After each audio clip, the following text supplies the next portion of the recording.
It started with silence. Not the kind of silence that feels peaceful, the kind that presses against your chest like a weight. The kind you only notice on movie sets when something's off, when the rhythm that usually hums beneath the surface stutters or dies completely. Johnny had been on this particular set for 4 weeks. A return, they called it. A resurrection. The press had softened after the trial. Fans were louder than ever, and Disney, reluctantly, reopened the gates. "Captain Jack is back," they whispered. But Johnny knew better. This wasn't a return. This was surveillance. Every morning, his trailer was already checked for safety. The assistant assigned to him had changed twice in 10 days. And when he walked on set, there were always eyes, some behind lenses, others behind mirrored sunglasses. A few were old faces. Most weren't. He remembered the call from his agent. "They want you back. But there's conditions." Johnny had laughed, low and bitter. There are always conditions. The first time he felt it, really felt it, was during a scene at sea. The kind of elaborate shot that required 5 cameras, 2 cranes, wind machines, and 20 extras pretending they weren't being tossed around like rag dolls. Johnny hit the beat. Every line, every movement, locked in like muscle memory. He was Jack Sparrow again. He lived in that slouch, that swagger, the slightly drunk poetry of it all. "Cut," the director said flatly. No applause, no grin, no nod of approval. Instead, the director whispered something to the assistant producer, who then whispered into a walkie-talkie. Johnny stepped off the deck, damp with sweat and ocean spray. A young woman with a headset intercepted him. They want you to redo the scene. But slower. Less eccentric. Less eccentric." His voice cracked just enough to let something leak through. "Yes. More grounded. More, modern pirate." He stared at her. She couldn't have been older than 25. Probably didn't even remember the original film release. "You mean, less me?" She blinked. "Just relaying the note, Mr. Depp." He walked away without responding. That night, he didn't go back to the hotel. He sat in his trailer with the lights off, drinking stale coffee, scrolling through pages of script revisions he hadn't approved. There were entire scenes missing. Dialogue shifted. Jack's lines, rewritten to be punchier, funnier, TikTok friendly. And worst of all, a rumor. Floating, quiet, like a leak no one wanted to fix. They were testing his replacement. Someone younger. Not officially, not publicly, but secretly. Johnny leaned back in his chair, heart pounding. His phone buzzed with a message from his lawyer. One that chilled him more than any ocean breeze. They're building a paper trail. And he knew exactly what that meant. He wasn't being brought back. He was being set up to fail. There was a pattern, subtle but unmistakable. The kind of manipulation that didn't show up in contracts or scripts, but in the air between takes, in the too long pauses after he spoke, in the rehearsals they said weren't necessary, but still happened when he wasn't around. Johnny wasn't new to Hollywood games. He played them for decades. But this felt different. Colder. Not a negotiation of power, but a quiet execution. The director, Martin Larrick, was a studio darling. Young, sharp, always in black. He made indie films that won awards, then blockbusters that broke records. But Johnny could feel the distance. Larrick didn't care about the legacy. He cared about ownership, about reshaping what came before, about rewriting Jack Sparrow into something shinier, safer, easier to control. One night, Johnny walked past the production tent and caught the tail end of a conversation. "He's unpredictable. If he snaps again, we've got the documentation. Just keep the cameras rolling, even off script." He froze. They wanted him on tape. Not acting. Not performing. Cracking.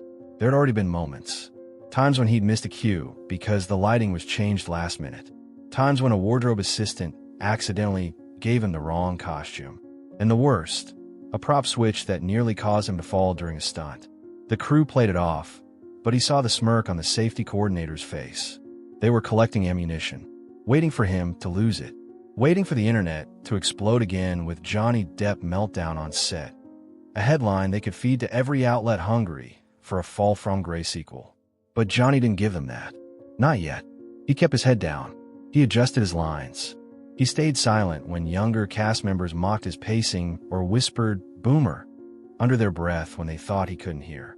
Until one afternoon, lunch break, scorching sun, folding chairs in the shade of the soundstage. He overheard a conversation that changed everything. A production assistant, nervously scrolling her phone, whispered to a grip, "You know they already filmed test footage with Timothy and Wardrobe, right? In Burbank. Full Jack look. 2 days ago." The grip nodded. "Yeah, I heard Disney's planning to announce a reboot by winter. This whole thing, it's insurance." Johnny's fingers clenched around the paper coffee cup until it collapsed. It wasn't just sabotage. It was erasure. They weren't planning to finish the film. They were planning to replace him, retroactively, to rewrite him out of his own story. The next morning, the makeup trailer felt different, colder. The mirror lights buzzed faintly, casting his face in a harsh fluorescence that exaggerated every line, every tired edge beneath his eyes. Johnny sat still while the artist, a new girl he hadn't met before, applied eyeliner with mechanical precision, never meeting his gaze. He watched her fingers tremble slightly. They were all in on it now, or maybe just scared to not be.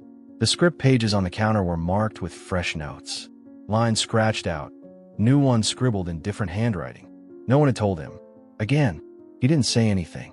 Instead, he stared at his own reflection, past the kohl-rimmed eyes and weathered skin, and saw the man who had built Jack Sparrow from a pile of corporate cliches into a myth, wild, untamed, absurd, and brilliant. A character born not from the pages, but from him. His chaos, his rhythm, his instincts. Now they want to steal it all. Not just the role, the origin. The magic they couldn't replicate, but thought they could own. On set, Martin Larrick stood with the producers, headphones slung around his neck, sunglasses shielding his unreadable expression. The scene they were shooting wasn't in the original outline. Johnny was handed a sheet moments before the camera rolled. He scanned it quickly. Jack Sparrow, drunker, sloppier, less sharp. His dialogue was guttural nonsense, a parody of himself. This wasn't writing. It was mockery. When the camera rolled, Johnny delivered the lines exactly as written. But his eyes, they cut through. Stone cold. Not a wink of Jack's usual charm. "Cut." Larrick stepped forward. "Johnny, let's try again." "But more," he paused, more unhinged. "You know, like last year." The subtext was a knife. Johnny stared at him. "You want to break down?" Larrick smirked. "Just give us something raw. Something real." It was bait, and it nearly worked. But instead of erupting, Johnny slowly removed his mic pack and sat on the director's chair. "I'll be in my trailer," he said quietly. He didn't walk off set. He evaporated from it, not giving them the viral moment they were desperate for. No yelling, no slamming, just silence. Inside his trailer, he locked the door, poured 2 fingers of whiskey into a mug, and sat. They were gutting him, slowly, cleanly, so the world wouldn't see the blood. But they forgot something. He wasn't just a performer. He was a storyteller. And stories fight back. It started with a call, not from his agent, not from his legal team, not from the studio. It came from an old friend, someone outside the machine, someone who owed him nothing. "Check the trades," the voice said. "Page 6, bottom right." Johnny ended the call, pulled out his phone, and opened the site. Disney secretly developing Pirates reboot with new star. Sources say Depp not involved. Beneath the headline, a blurry image. Timothy Chalamet in a costume eerily reminiscent of Jack Sparrow's. Dreadlocked wig, tattered coat, plastic beads. His expression was focused, too polished. Sanitized. The article quoted anonymous insiders. It claimed Johnny was too unstable for the brand, that his version of the character no longer aligned with Disney's values. They cited unnamed crew complaints, unconfirmed behavioral issues on set, and, this one hit hardest, a declining connection with audiences. A declining connection, as if decades of loyalty could be erased with one corporate spin cycle. Johnny closed the article and leaned back. So that was their plan. Discredit, replace, forget. They thought if they bled him out slowly, he wouldn't notice until he was cold. But he wasn't cold yet. He reached for his journal, leather-bound, weathered, pages thick with scribbles, lyrics, sketches, lines of dialogue never spoken aloud. He flipped to a fresh page and wrote one sentence in thick black ink. "You don't bury a legend. Not without a war." What they didn't understand, what they never understood, was that Jack Sparrow didn't belong to Disney anymore. He belonged to people, to every misfit, Every outsider, every kid who didn't fit the mold. He was chaos and cleverness wrapped in ribbons and rum. He was the pirate who never played by the rules, because he wrote them. And Johnny? Johnny was Jack. They could build a reboot. They could parade a younger face in feathers and eyeliner. But it would be hollow, a puppet in a stolen costume. And now, they'd done something irreversible. They'd made him an underdog again. And Johnny Depp, real Johnny Depp, had always done his best work when Hollywood turned its back. He picked up his phone, opened a private contact, texted one word, "Ready." Seconds later, the reply buzzed back, "Let's burn the curtain."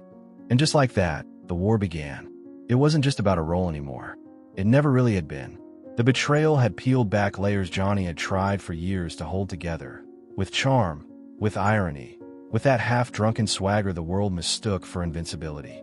But now it was raw, sharp, clear. They had taken his silence for weakness, his eccentricity for instability, his stillness for surrender. But the truth? He had simply been waiting for the right moment, the right pressure point. And now, Disney had handed it to him on a silver platter.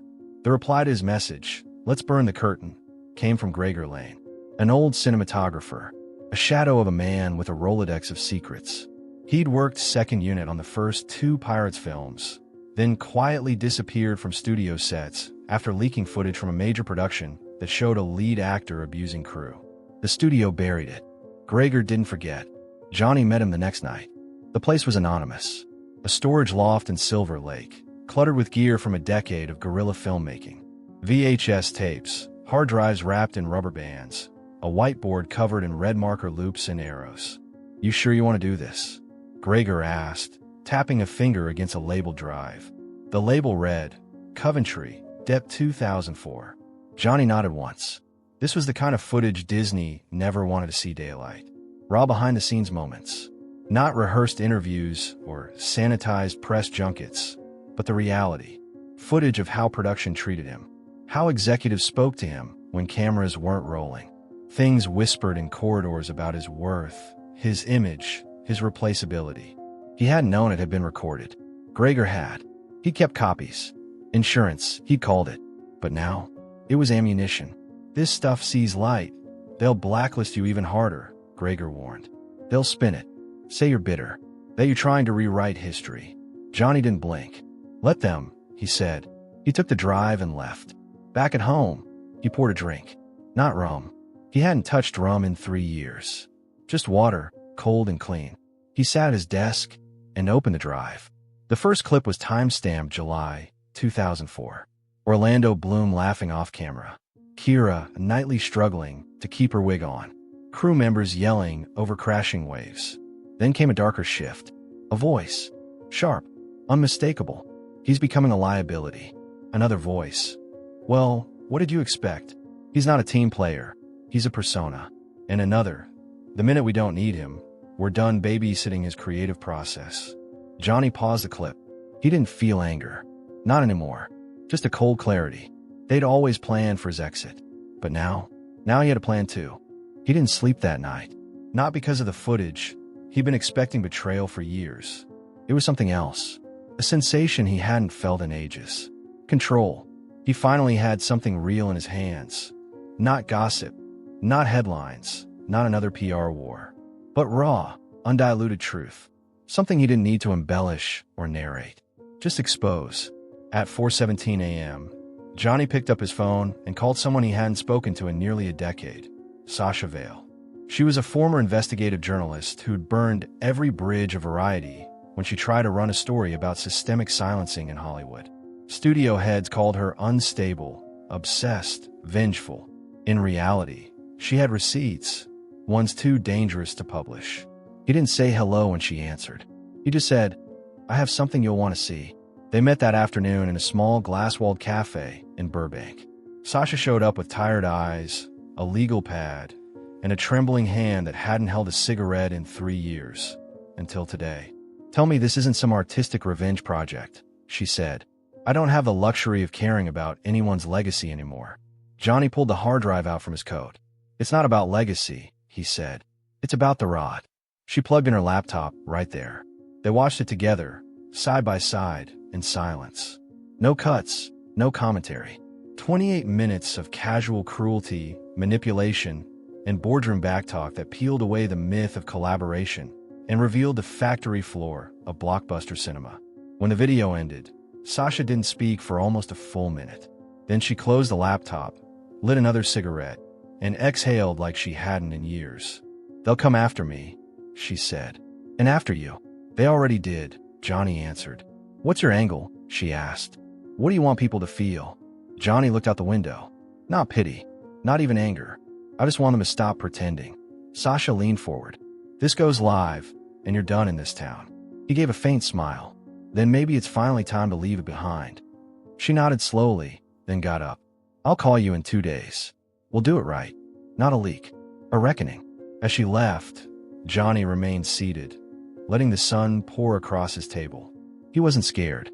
For the first time in years, he was absolutely certain of what came next, and he was ready to watch the whole damn tower fall.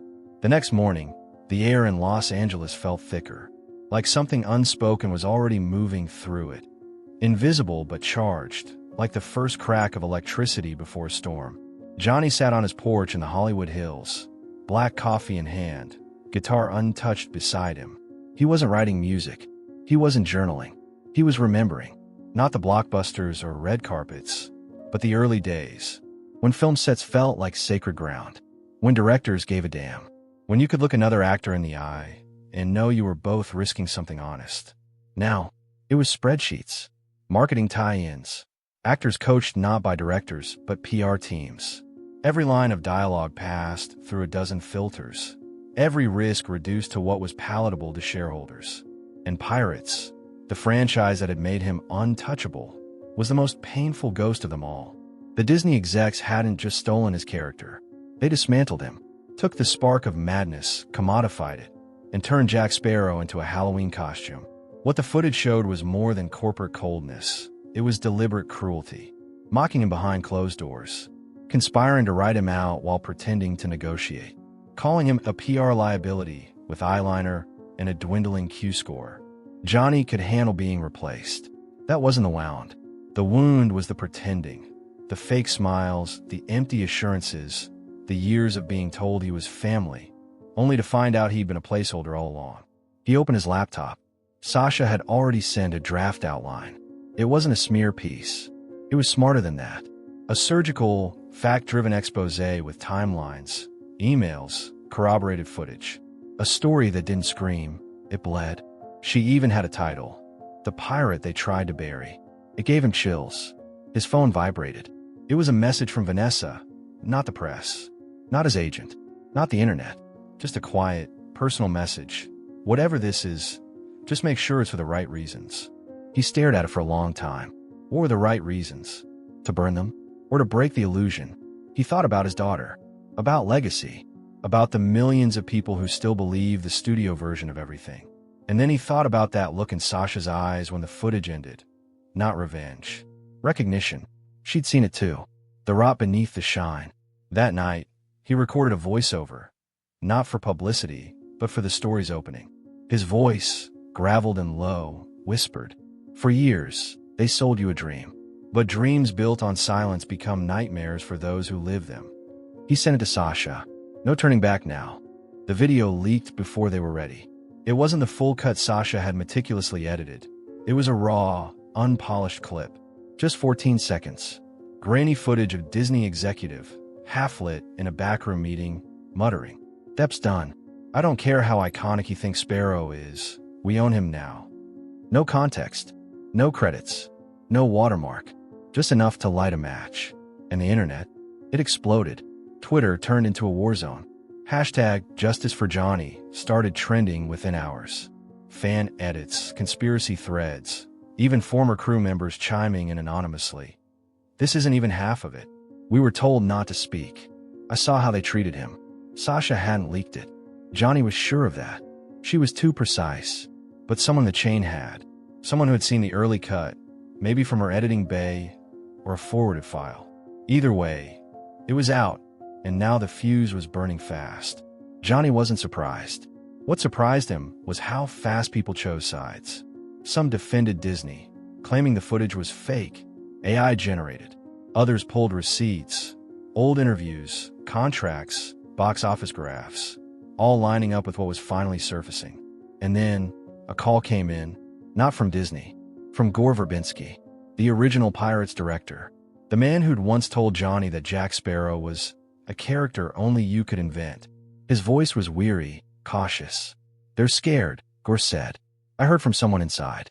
Legal's already working on injunctions. They want to shut this down before it becomes real."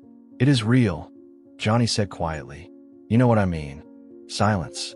Then Gore added something that twisted the air. "They said if you don't pull back, they'll go personal." That hung in the air like rot. Johnny stared out the window. He could see the faint outline of the Hollywood sign, that gleaming lie on the hill. "Let them," he said. "You sure? They already took everything but the truth." When he hung up, his hands were shaking. Not with fear, but with something older. Something buried. Defiance. This wasn't about revenge anymore. It was about reclaiming the one thing they could never copyright. His voice. And as he turned back to the laptop, another message arrived. This time from an anonymous address. No name. Just a sentence. "I have footage from the Shanghai set. They buried it, but I saved a copy. Do you want it?" He didn't even hesitate. He typed back, "Send everything." The footage from Shanghai was worse than Johnny expected. It wasn't just quiet manipulation or studio politics. It was a full-blown incident. Unreleased B-roll from the international set of Pirates of the Caribbean. Dead men tell no tales. A scene that was never in the final cut. Not because it didn't fit the story, but because the story being told behind the scenes was one the studio wanted buried. In the grainy clip, Johnny was mid-scene, fully immersed in character. But the moment the director called cut, a voice from off-camera, clearly an executive, though the face was just out of frame, snapped. "Jesus, can we get him to stop slurring like that? He's not method. He's just ing drunk again. Asterisk." The crew froze. Johnny didn't respond. Not in the footage. But Sasha, watching it beside him now on her laptop, paused the video and leaned back. "They left that mic on purpose," she said. "They were building a case." Johnny nodded slowly.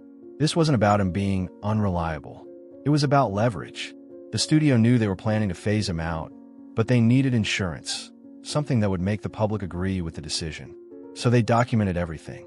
Every late call, every cigarette, every unscripted moment that could be twisted into something darker. They were setting the stage for a fall. And now, years later, Sasha was stitching those moments together into something they couldn't control, a new narrative. Not one polished by PR, one fueled by the raw, unfiltered truth. Still, with every piece of footage came a choice. How far to go? She looked over at Johnny. "If we include this," she said, "you know they'll claim you were unstable. That this proves you deserve to be cut." "Then let them," he said. "The people who know me, really know me, will see the truth. And the ones who don't, they were never listening anyway." She hesitated. "You ready to see the end of your career come down in flames?" He smiled, bitter and calm. "My career, into the moment I stopped playing by their rules. This is just the epilogue."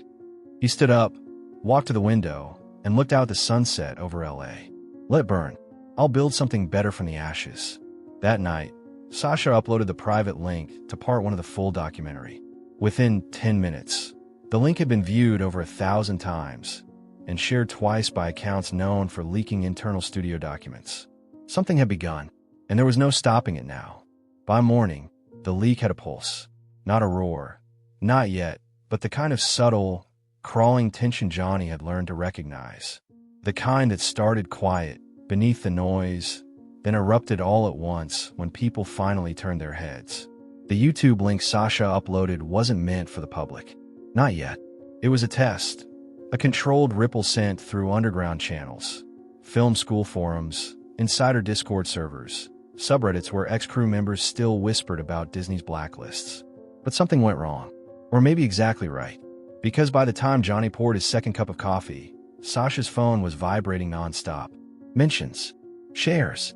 One anonymous account with a blue check had tweeted, "If even half of what Johnny Depp's team just uploaded is real, it's the biggest cover-up in Hollywood since Harvey." # the footage. Johnny sat on the edge of the kitchen counter, staring at the words like they weren't about him. "I didn't want it to be that," he muttered. Sasha, still in her hoodie from the night before, tapped furiously on her screen. It isn't that. You didn't abuse anyone. You didn't destroy anyone's life. They tried to destroy yours. He gave a half smile. That hashtag's going to follow me to the grave. Then he looked up.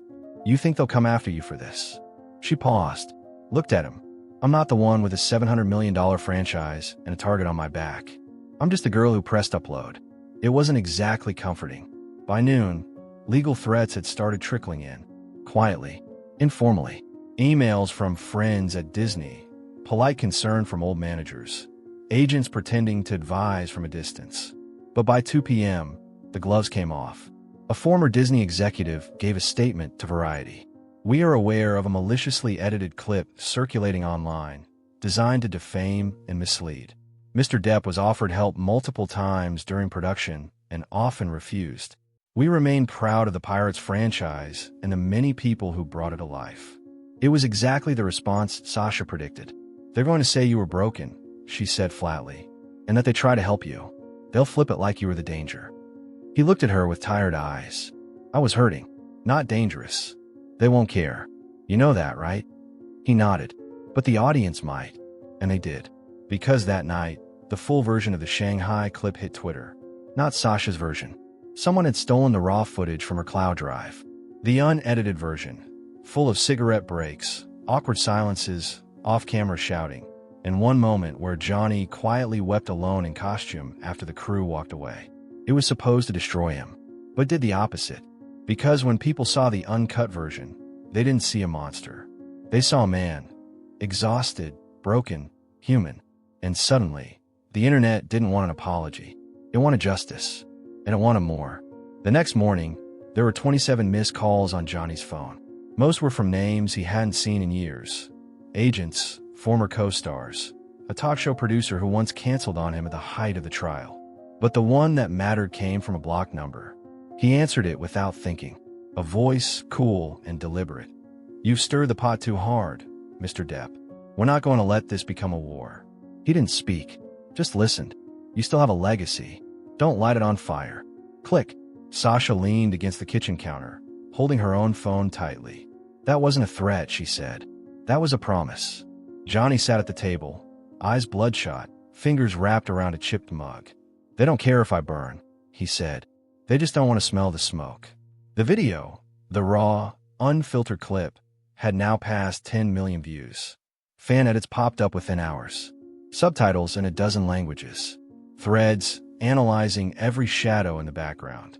They dissected Johnny's silence as if it were Shakespeare. But the real fire started in a 20-second moment someone had clipped out and reposted alone. Johnny, staring into space, whispering almost to himself. They wanted the pirate, not the man. That line exploded. TikToks, hashtags, merch even. Hashtag not the man started trending, but not in the way Disney hoped. It became a rallying cry, a rebellion against sanitized fame and corporate silence. People brought up other actors, other films, other moments of truth swallowed by NDAs and studio polish. Suddenly, Johnny's pain wasn't just his own. It was a mirror.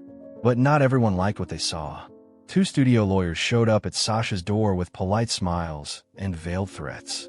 She recorded them, made sure the world saw them. One leaned in, whispering, "You'll regret this, sweetheart. No one makes it far after biting the mouse." She posted that clip too. It only made things worse for them. Johnny watched it all unfold from his living room. He barely spoke, just scrolled, read, watched, sat with the weight of it pressing on his chest. At one point, Sasha handed him an old folder, yellowed at the edges, marked 2003, Bahamas. "Found it in the storage unit," she said. "You might want to see this." Inside, Polaroids, scribbled notes, costume sketches. But beneath those, a letter, handwritten, from Jerry Bruckheimer. It read, "John, they'll never know how much you carried. But I did. I just couldn't say it then. We didn't protect you. I'm sorry, Jay." Johnny's hands trembled. And then, as if summoned by the ghosts in that letter, his phone lit up again. This time, it wasn't a warning. It was a message from a woman he hadn't spoken to in 15 years. Vanessa Parody. And the message was only 5 words long. "They finally see it now." Johnny read the message again, as if the words might change. "They finally see it now. Simple, undeniable, and devastating. He hadn't spoken to Vanessa since their last tearful conversation, when the tabloids had weaponized their breakup, twisting years of intimacy into headlines and accusations. But this felt like a lifeline thrown into a storm, not just for him, but for the version of himself he'd buried to survive Hollywood's machine. He didn't reply. Not yet. Instead, he stared out the window as Los Angeles slowly cracked open into a gray, trembling morning. The kind of morning where the city tries to pretend it's soft. Sasha entered the room quietly. She had that cautious look, like someone approaching a wounded animal. "There's more," she said, holding up an old mini-DV camcorder. It was in the storage box, too. Johnny blinked, his face suddenly more awake. "From where?" "Bahamas," she said. "Same year." She connected it to the TV. Static, then color. A shaky shot of the beach. Jerry's voice laughing behind the camera. Johnny, in full Jack Sparrow costume, barefoot in the sand, but not in character. Just him, the man beneath the eyeliner. Then a young girl ran into frame. Lily Rose, maybe 4 years old.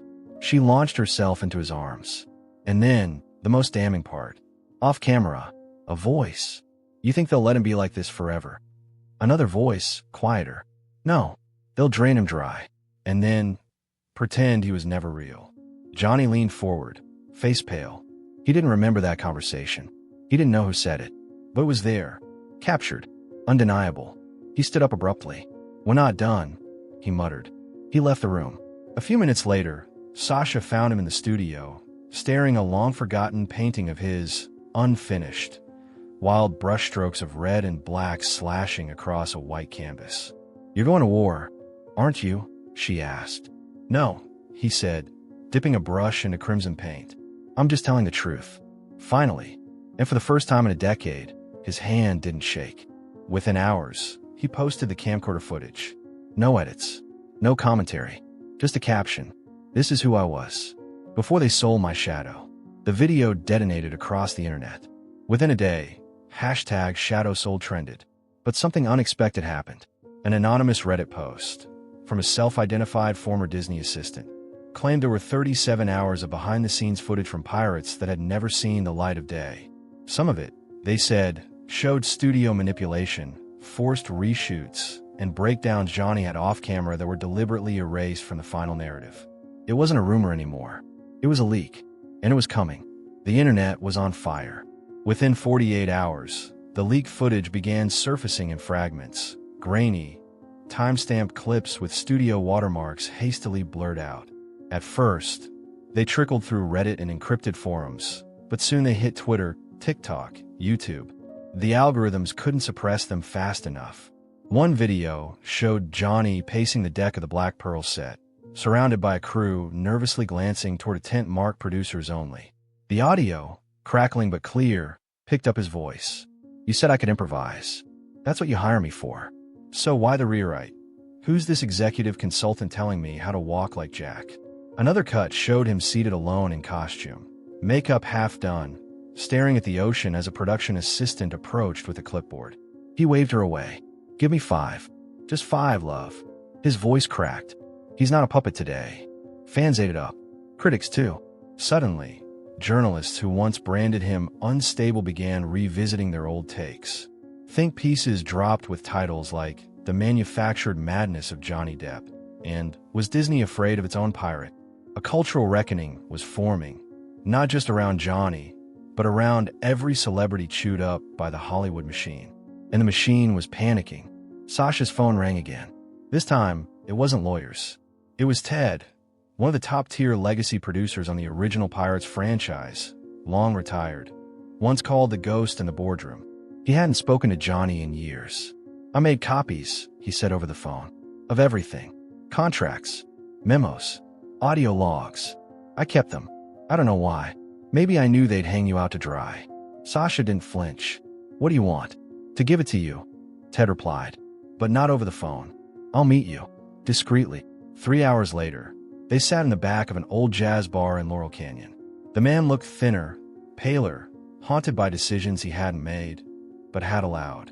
He handed over a flash drive, then a printed folder. Inside, a transcript. Labeled, Private Studio Meeting, Bruckheimer, Chapek, Strategic Team. Date, 2017. Subject, Phase-Out Plan, Johnny Depp.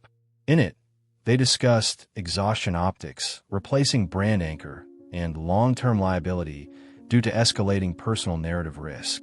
It was clear they planned to remove him long before the trial, long before the public scandal. Johnny read the document in silence. Then, quietly, they buried me alive before I ever fell. That night, Sasha uploaded a video. Not a leak, not a performance. A message.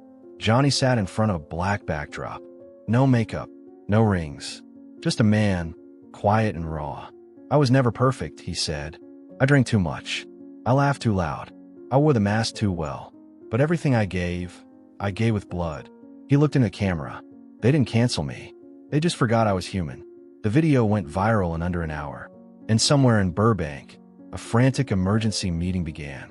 Because Johnny Depp wasn't just trending. He was resurrecting. They underestimated him. For years, the studios thought of Johnny as a risk they had already neutralized, a ghost in their rearview mirror. But now, with each leaked clip, each resurfaced document, and each unscripted word from his lips, the narrative was slipping from their hands. What was once an orchestrated silence had become a thunderstorm they couldn't contain. Disney released a statement. Hollow. Sanitized. We remain committed to the legacy of Pirates of the Caribbean and the hard work of our entire cast and crew throughout the years. But no mention of him. Not a name. Not a nod. Fans noticed. Comment sections flooded. Say his name. He built your legacy. The captain goes down with the ship. You left him floating.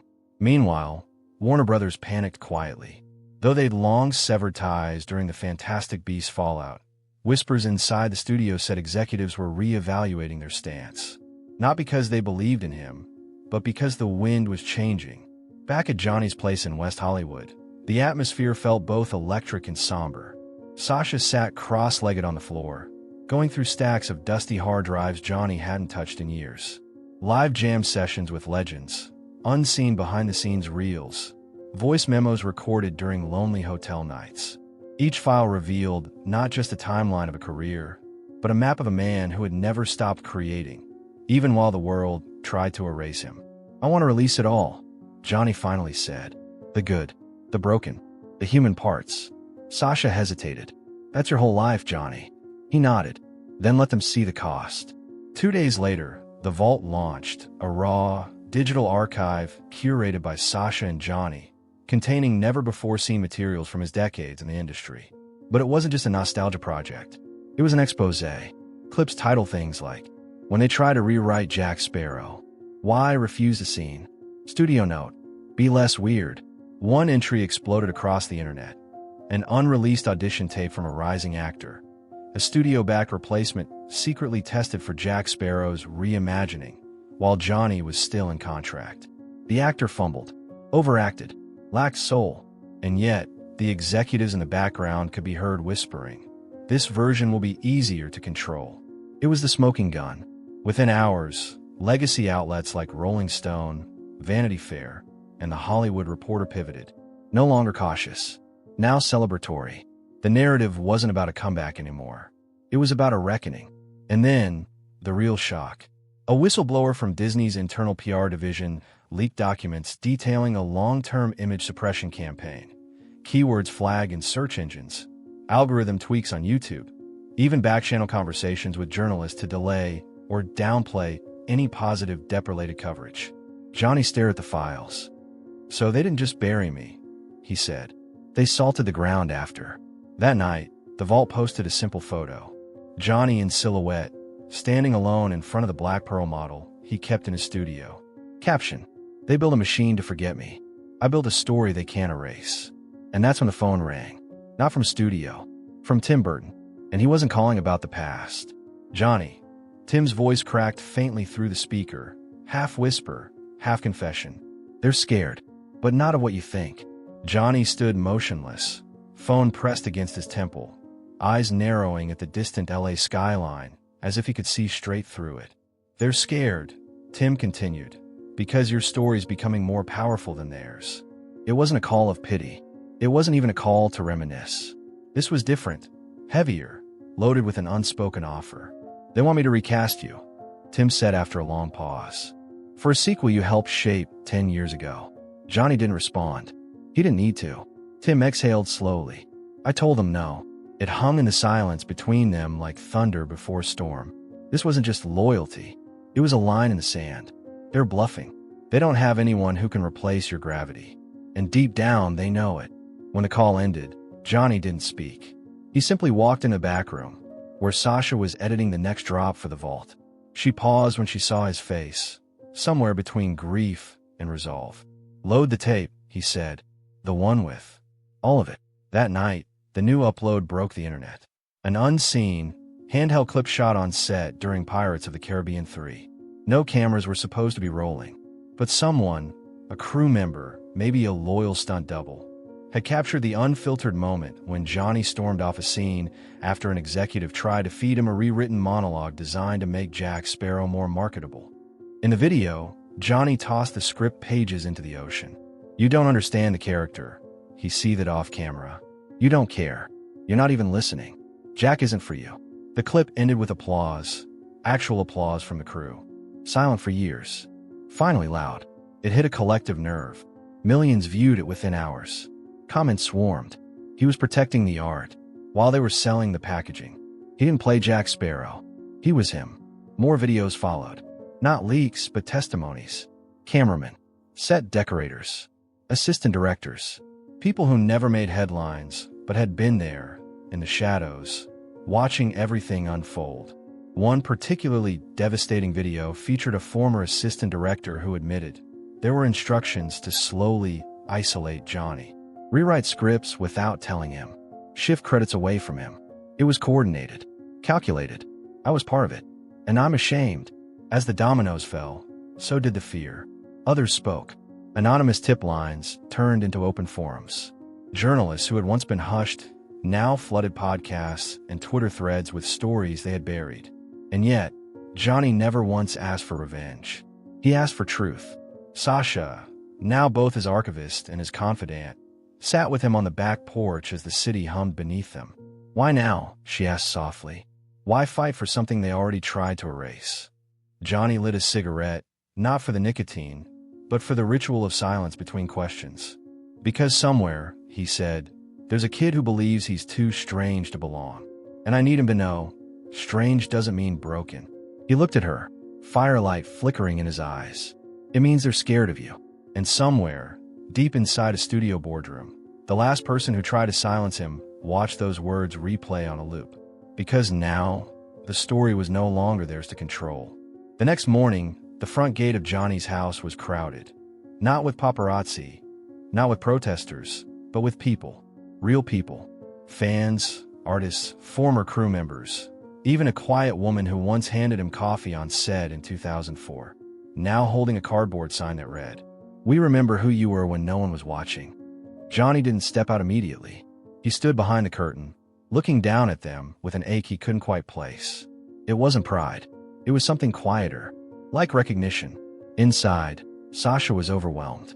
Emails were flooding in, some thanking Johnny for speaking out, others sharing buried truths, and some, more chilling, trying to buy silence again. $2.5 million. That was the highest offer. For what exactly? Sasha asked, holding up the laptop. To delete the vault. To walk away. Johnny stared at the screen, then smiled softly. "If they think I'm doing this for the money," he said, "they still haven't understood a damn thing." That day, he posted his first direct message in months. No PR polish. No production team. Just him, raw and tired, seated in front of a dusty bookshelf. "You don't need to believe everything they told you," he began. "You just need to start asking who is doing the telling." He spoke for 8 minutes, not once naming names, not once begging for sympathy.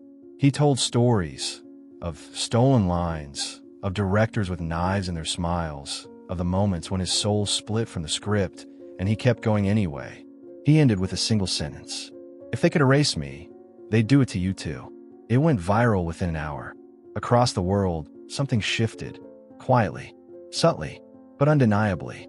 Studios began disabling comment sections. Public relations firms scrambled to rewrite past statements. Editors called writers with one instruction: dig up everything. Because it wasn't just about Johnny anymore. It was about what Johnny symbolized: a flaw in the system that could no longer be patched over with golden statues and fake apologies. One of the most chilling moments came later that week, when an anonymous ex-executive posted a blurred screenshot from a boardroom PowerPoint slide titled, "Controlling the Narrative: How to Manage Difficult Talent." Below it, bullet points like, flood search results with rumors, undermine credibility through relationships, exploit mental health suspicions. The caption beneath the post was short: "We did it to Johnny. We've done it to others. We were rewarded." Johnny didn't respond publicly. He didn't need to. Instead, he took Sasha into the old studio that once felt like a cage and began crafting something new. Not a film, not a documentary, something harder to define. It was a story told through stolen footage, voice memos, unsent letters, and shadows of truth. A cinematic mirror held up to the industry that tried to reshape him into silence. When Sasha asked him what he wanted to call it, he didn't even blink. Legacy. And beneath it, in small type, based on a true distortion. By the time the first teaser for Legacy dropped, it had already become something far larger than Johnny Depp himself. No title screen, no cast list, just a grainy snippet of Johnny, lit by the flicker of a single stage light, saying one sentence: "I was never supposed to survive this long." The internet erupted. Was it a documentary? A confession? A revenge piece? Hollywood panicked. Legal teams started circling like sharks.